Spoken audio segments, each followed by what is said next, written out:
Welcome to the CS Pandit. In this video, we will discuss string manipulation methods in Python.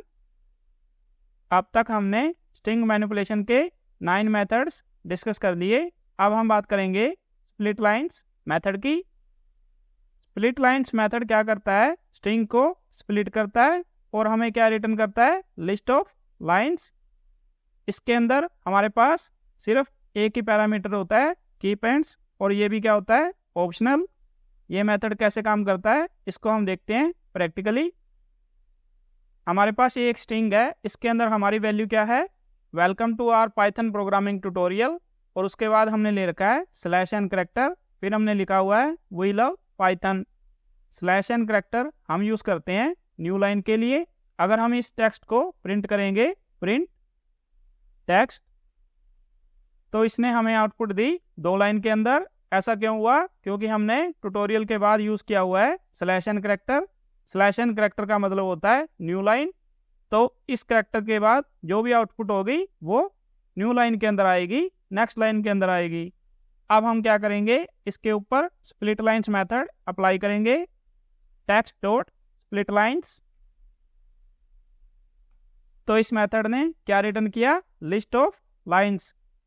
हमारे पास 2 lines थी, तो हमारे पास list के अंदर कितनी लाइन्स आ गई? 2 लाइन्स. ये क्या रिटर्न करता है? रिटर्न है list of lines in the string breaking at the line boundaries. Line boundaries का मतलब क्या हो गया? जैसे हमारे पास ये वाली लाइन है, इसकी बाउंड्री कहाँ है? एल करैक्टर के बाद है. तो इसने इसको कैसे स्प्लिट किया? लाइन बाउंड्री के बेस पे स्प्लिट किया. अब हमारे पास एक पैरामीटर होता है कीपैड्स. अगर हम इसको ट्रू पास करते हैं तब ये कैसे बिहेव करता है? हम यहाँ पे पास कर रहे हैं ट्रू. तो ये क्या करेगा? आउटपुट के अंदर हमें /n भी प्रिंट करके देगा, क्योंकि इस पैरामीटर का नाम ही होता है कीपैड्स. कीपैड्स का मतलब ये आउटपुट के अंदर एंड्स को भी प्रिंट करेगा. अभी हमने एग्जाम्पल देखा /n करैक्टर का. इसके अलावा भी हमारे पास और करैक्टर्स होते हैं. जैसे हमारे पास एक करैक्टर होता है /r, इसको बोलते हैं रिटर्न या कैरिएज रिटर्न. और इसके अलावा हम क्या कर सकते हैं? /r और /n का कॉम्बिनेशन भी यूज़ कर सकते हैं. हम इसको प्रैक्टिकली देखते हैं. हमने ये वाली स्ट्रिंग यहाँ पे पेस्ट कर दी. इस स्ट्रिंग के अंदर हमारे पास क्या है? String methods. फिर हमने लिखा हुआ है /n करैक्टर, फिर हमने लिखा हुआ है स्ट्रिंग फंक्शंस, फिर हमने लिखा है रिटर्न करैक्टर, फिर हमने लिखा हुआ है बिल्ट इन फंक्शंस, फिर हमने क्या किया हुआ है? /r और /n दोनों करैक्टर्स का कॉम्बिनेशन यूज़ किया हुआ है. अब हम क्या करेंगे? इस पे स्प्लिट लाइन्स मेथड अप्लाई करेंगे. हम इसको कॉपी कर देते हैं. अब इसने क्या किया? स्ट्रिंग को लिस्ट ऑफ लाइन्स के अंदर स्प्लिट कर दिया. पहले इसने /n के बेस पे स्प्लिट किया, फिर /r के बेस पे स्प्लिट किया, फिर इसने /r और /n के कॉम्बिनेशन के बेस पे स्प्लिट किया. हम यहाँ पे भी इसको क्या कर सकते हैं? ट्रू पास कर सकते हैं. हम इसको कॉपी कर लेते हैं. यहाँ पे हम इसको पास कर देते हैं ट्रू. अब ये क्या कर रहा है? आउटपुट में एंड करैक्टर्स भी प्रिंट कर रहा है. पहली लाइन के अंदर हमारे पास स्ट्रिंग मेथड्स के साथ /n आ गया. दूसरी लाइन में स्ट्रिंग फंक्शंस के साथ /r आ गया. फिर हमारे पास /r और /n का कॉम्बिनेशन आ गया. इन करैक्टर्स के अलावा भी हमारे पास कुछ यूनिकोड लाइन ब्रेक करैक्टर्स होते हैं.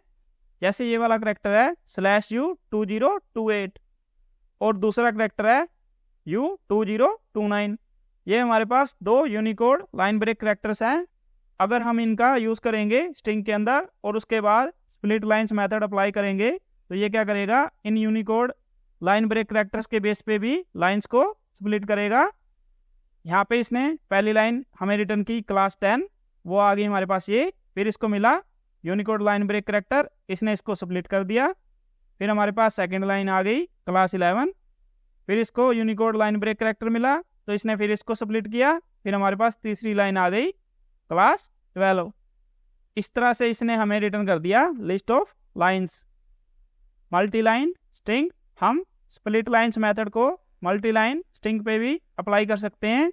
जैसे अगर हम इस स्ट्रिंग को कॉपी कर लें, हम इसको यहाँ पे पेस्ट कर रहे हैं. ये हमारे पास एक मल्टी लाइन स्ट्रिंग है. मल्टी लाइन स्ट्रिंग के लिए हम यूज़ करते हैं ट्रिपल कोट्स. स्टार्ट के अंदर, ट्रिपल कोट्स एंड के अंदर। अब हम क्या करेंगे, इस पे स्प्लिट लाइंस मेथड अप्लाई करेंगे। Text dot split lines. तो स्प्लिट लाइंस मेथड ने क्या किया, मल्टी लाइन स्ट्रिंग को लाइंस के अंदर स्प्लिट कर दिया और हमें रिटर्न किया लिस्ट ऑफ लाइंस। पहली लाइन के अंदर हमारे पास क्या था, this is Python programming tutorial, ये एक लाइन के अंदर आ गया। सेकंड लाइन के अंदर हमारे पास था we are learning about string methods, ये भी क्या आ गया, एक लाइन के अंदर आ गया। और थर्ड लाइन की आउटपुट हमारे पास थर्ड लाइन के अंदर आ गई। तो इस तरह से स्प्लिट लाइंस मेथड हम मल्टी लाइन स्ट्रिंग पे भी अप्लाई कर सकते हैं। अब हम बात करते हैं एक्सपैंड टैब्स मेथड की। एक्सपैंड टैब्स मेथड क्या करता है, स्लैश टी कैरेक्टर पे काम करता है। ये क्या करता है, स्लैश टी कैरेक्टर्स को रिप्लेस करता है वाइड स्पेस कैरेक्टर से। इस मेथड के अंदर हमारे पास एक ही पैरामीटर होता है टैब साइज, और ये भी क्या होता है, ऑप्शनल। बाय डिफॉल्ट इसकी वैल्यू होती है 8। तो ये मेथड क्या करता है, जहाँ पे भी इसको स्लैश टी कैरेक्टर मिलेगा वहाँ पे ये इसको रिप्लेस कर देगा नंबर ऑफ स्पेसिस से। बाय डिफॉल्ट ये क्या करेगा, उसको 8 नंबर ऑफ स्पेसिस से रिप्लेस करेगा। अगर हम इसको पास कर देंगे टैब साइज मान लो 2, तो उस केस में ये क्या करेगा, स्लैश टी को रिप्लेस करेगा नंबर ऑफ स्पेसिस से, और वो नंबर ऑफ स्पेसिस क्या होंगे, 2। अब हम इसको देखते हैं प्रैक्टिकली। जैसे हमारे पास ये एक स्ट्रिंग है, इसके अंदर हमारी वैल्यू क्या है, पाइथन, फिर हमने लिया हुआ है टैब कैरेक्टर, फिर हमने दोबारा लिया हुआ है टैब कैरेक्टर, उसके बाद हमने लिखा हुआ है ट्यूटोरियल। अब हम क्या करेंगे, इस पे एक्सपैंड टैब्स मेथड अप्लाई करेंगे। Print str dot expand tabs. तो बाय डिफॉल्ट क्या करता है एक्सपैंड टैब, टैब साइज लेता है 8। जैसे हमारा ये पाइथन वर्ड है, इसके अंदर हमारे पास 6 कैरेक्टर है और टैब का साइज बाय डिफॉल्ट क्या होता है 8। तो ये वाला वर्ड क्या लेगा, 8 कैरेक्टर्स लेगा। तो 8 कैरेक्टर्स के लिए इसने क्या किया, यहाँ पे 2 स्पेस प्रिंट कर दिए। तो ये वाले कैरेक्टर्स भी जो हमारे पास हैं, ये भी 6 हैं, तो इसने बाय डिफॉल्ट क्या किया, यहाँ पे भी 2 स्पेस ले लिए। तो ये वाला वर्ड भी हमारा 8 कैरेक्टर्स के अंदर आया, ये वाला वर्ड भी हमारा 8 कैरेक्टर्स के अंदर आया। अगर हम इसको पास कर देंगे टैब साइज 3, तो ये क्या करेगा, टैब साइज मानेगा 3। तो यहाँ पे क्या होगा, यहाँ पे ये 3 कैरेक्टर्स हो गए, फिर ये 3 कैरेक्टर्स हो गए, 6 कैरेक्टर्स इसके कंप्लीट हो गए। उसके बाद इसने यहाँ पे 3 स्पेस प्रिंट कर दिए, क्योंकि हमने टैब साइज लिया हुआ है 3। तो ये दोनों केस में कैसे काम कर रहा है, इसको हम देखते हैं थोड़ा दूसरे तरीके से। जब हमारा टैब साइज 8 होता है, तो इसकी स्टॉपेज होती है 8 पे 16 पे। जब हमारा टैब साइज होता है 2, तो इसकी स्टॉपेज कहाँ होती है, 2 पे 4 पे 6 पे, इस तरह से। तो जब हमारा टैब साइज 8 है, इसका मतलब ये हो गया, जो भी वर्ड होगा या तो वो 8 साइज लेगा या वो 16 साइज लेगा। अब हमारा वर्ड क्या है, पाइथन, तो ये कितने कैरेक्टर्स ले रहा है, 6 कैरेक्टर्स ले रहा है, पर हमारा टैब साइज 8 है। तो ये क्या करेगा, पाइथन को 8 साइज तक प्रिंट करेगा। तो उसके लिए इसने क्या किया, यहाँ पे 2 स्पेस ले लिए। अब हमारा जब एक वर्ड पूरा हो जाता है, उसके बाद नया वर्ड हमारा शुरू हुआ 9 से, तो इसका स्टॉपेज आता है 16 पे। या तो ये 16 पे स्टॉप होगा या ये 24 पे स्टॉप होगा। तो ये वाला वर्ड भी हमारा छोटा ही है, इसके अंदर 6 कैरेक्टर हैं, पर हमारा स्टॉपेज 16 था, तो इसने क्या किया, यहाँ पे 2 स्पेस प्रिंट कर दिए। तो नेक्स्ट कैरेक्टर शुरू होगा 17 से। तो जब हमारा टैब साइज 8 होता है, तो ये इस तरह से काम करता है। अब हम बात करते हैं टैब साइज 3 की। तो 3 के अंदर हमारी स्टॉपेज होगी या तो 3 पे या 6 पे या 9 पे। या तो हमारा वर्ड क्या करेगा, 3 कैरेक्टर लेगा या 6 लेगा या 9 लेगा। तो ये कहाँ पे स्टॉप करता है, या तो 3 पे या 6 पे या 9 पे या 12 पे या 15 पे, ये इस तरह से स्टॉप करता है। अब हमारा पाइथन वर्ड 6 कैरेक्टर्स ले रहा है, तो ये यहाँ पे स्टॉप हो गया, ये तो ठीक है। उसके बाद हम क्या कर रहे हैं, स्लैश टी कैरेक्टर का यूज़ कर रहे हैं। तो ये क्या करेगा, इसको वाइट स्पेस से रिप्लेस करेगा, और वाइट स्पेस से रिप्लेस करने के लिए ये क्या यूज़ करेगा, साइज 3। तो यहाँ पे 3 स्पेस आ जाएंगे। उसके बाद नेक्स्ट स्टॉपेज क्या आएगा, 12 पे ये वाला वर्ड कंप्लीट नहीं हो रहा, ये कंप्लीट हो रहा है 15 साइज पे। तो यहाँ पे स्टॉपेज भी 15 पे था, तो इसके बाद हमने क्या किया हुआ है, स्लैश टी करैक्टर यूज़ किया हुआ है। स्लैश टी करैक्टर क्या प्रिंट कर देगा, 3 स्पेस प्रिंट कर देगा। यहाँ पे जब हमारा टैब साइज 8 था तो स्टॉपेज 8 बन रहा था, तो 6 करैक्टर तो पाइथन वर्ड ने ले लिए, 8 बनाने के लिए इसने 2 स्पेस प्रिंट किए थे। टैब साइज 3 के केस में क्या हुआ, इसका स्टॉपेज होता है 3 पे 6 पे। अब 6 पे तो ये पूरा का पूरा वर्ड कंप्लीट हो गया। अब इसने क्या करना है, स्लैश टी को प्रिंट करना है। स्लैश टी के लिए तो यहाँ पे 6 के अंदर स्पेस बचा ही नहीं, ये स्पेस कंप्लीट हो गया। तो इसने नेक्स्ट टैब स्टॉप तक क्या प्रिंट कर दिए, स्पेस प्रिंट कर दिए। नेक्स्ट टैब स्टॉप क्या था हमारा, 9 था, वहाँ तक हमारे पास ये स्पेस प्रिंट हो गए। अगर हम टैब साइज 5 की बात करें तो इसके स्टॉपेज कैसे बनते हैं, 5 पे 10 पे 15 पे और 20 पे। तो हमारा वर्ड 5 टैब स्टॉप तक कंप्लीट नहीं हुआ, इसने 6th करैक्टर यहाँ पे ले लिया, तो नेक्स्ट टैब स्टॉप बनता है 10। तो इसने इसको 10 तक एक्सटेंड करने के लिए यहाँ पे 4 स्पेस प्रिंट कर दिए। इस तरह से ही नेक्स्ट स्टॉप क्या बनता है, 15 तक भी हमारा वर्ड कंप्लीट नहीं हुआ, तो नेक्स्ट स्टॉप क्या बना, 20। इसने 20 तक कंप्लीट करने के लिए 4 स्पेस यहाँ पे प्रिंट कर दिए। तो इस तरह से टैब साइज और एक्सपेंड टैब्स मेथड काम करता है।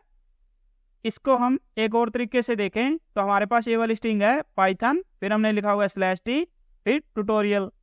यहाँ पे हम एक्सपेंड टैब्स मेथड अप्लाई कर रहे हैं और इसको कोई पैरामीटर पास नहीं कर रहे, तो बाय डिफॉल्ट ये क्या लेगा, 8 स्पेस लेगा। तो यहाँ पे ये वाला वर्ड आ गया 8 कैरेक्टर्स के अंदर, तो यहाँ पे क्या आ गई, 2 स्पेस आ गई। फिर हमारे पास पाइथन के अंदर डबल एन आ गया, तो ये 7 कैरेक्टर्स यहाँ पे ले लेगा और 1 स्पेस आ गया यहाँ पे। फिर हमारे पास पाइथन के अंदर 3 एन है, तो ये क्या हो गए, टोटल 8 कैरेक्टर्स हो गए यहाँ पे। तो 8 कैरेक्टर्स तो कंप्लीट ही हो गए, एक टैब का साइज जो 8 होता है। उस केस में ये क्या करेगा, स्लैश टी को रिप्लेस करेगा टोटल 8 कैरेक्टर से। तो ये कैसे काम करता है, जब हमारे पास टैब साइज कंप्लीट नहीं होता, यहाँ पे हमारा टैब साइज क्या है 8, तो हमारे पास 6 ही कैरेक्टर्स हैं, तो ये क्या करेगा 8 - 6 = 2, यहाँ पे 2 स्पेस प्रिंट करेगा। यहाँ पे हमारे पास 7 कैरेक्टर्स थे, तो इसने क्या किया 8 - 7 1, तो 1 स्पेस प्रिंट किया। यहाँ पे हमारे पास 8 ही कैरेक्टर्स थे, तो 8 - 8 0 आ गया हमारे पास। उस केस में ये क्या करेगा, टोटल 8 स्पेस प्रिंट करेगा। तो एक्सपेंड टैब्स मेथड के अंदर इस तरह से स्पेसिंग काम करती है। जब हमारे पास स्ट्रिंग के अंदर न्यू लाइन कैरेक्टर हो या रिटर्न कैरेक्टर हो, उस केस में ये कैसे काम करता है, जैसे हमारे पास ये एक स्ट्रिंग है हेलो, फिर हमने लिया हुआ है स्लैश एन, फिर स्लैश टी, फिर वर्ल्ड। इस केस में ये कैसे काम करेगा, स्लैश एन का मतलब होता है न्यू लाइन, यहाँ पे इसने हेलो प्रिंट किया, उसके बाद हमें स्लैश एन मिला, तो आउटपुट चली गई नेक्स्ट लाइन के अंदर। अब नेक्स्ट लाइन के अंदर जाने के बाद हमारे पास आ गया स्लैश टी, तो स्लैश टी रिप्लेस होगा नंबर ऑफ स्पेसिस से। हमने यहाँ पे कोई साइज पास नहीं किया था, तो नंबर ऑफ स्पेसिस कितने आ गए, 8 आ गए। तो ये क्या करेगा, यहाँ पे न्यू लाइन के अंदर जाने के बाद 8 स्पेसिस यहाँ पे प्रिंट करेगा। यहाँ पे हेलो तक 5 कैरेक्टर्स आ गए, ये यहाँ तक 5 कैरेक्टर्स होंगे। उसके बाद 3 कैरेक्टर्स का ये यहाँ पे स्पेस प्रिंट करेगा, फिर उसके बाद ये वर्ल्ड प्रिंट करेगा। तो जब हमारे पास स्ट्रिंग के अंदर न्यू लाइन कैरेक्टर हो या रिटर्न कैरेक्टर हो, तो ये इस तरह से यहाँ पे बिहेव करता है। और अगर हमारे पास एक ऐसी स्ट्रिंग हो जिसके अंदर हमारे पास स्लैश टी कैरेक्टर है ही नहीं, उस केस में ये क्या करता है, हमारी स्ट्रिंग को एज इट इज ही रिटर्न कर देता है। तो इस केस में क्या होगा, ऐसा नहीं है कि इसको स्लैश टी कैरेक्टर नहीं मिला तो ये कोई एरर दे दे या कोई एक्सेप्शन रेस कर दे। ये क्या करेगा, ओरिजिनल स्ट्रिंग को ही एज इट इज रिटर्न कर देगा। तो इस वीडियो में हमने ये वाले 2 मेथड्स डिस्कस कर लिए, बाकी के मेथड्स हम डिस्कस करेंगे नेक्स्ट वीडियोस में। इस वीडियो में जो भी कंटेंट कवर हुआ, अगर आपको इसकी PDF चाहिए तो आप एक टेलीग्राम चैनल ज्वाइन कर सकते हैं, इसका लिंक मैं आपको डिस्क्रिप्शन बॉक्स में दे दूंगा। और अगर आपको ये वीडियो अच्छा लगा तो आप इस चैनल को सब्सक्राइब कर सकते हैं। तो मिलते हैं नेक्स्ट लेक्चर में, थैंक यू।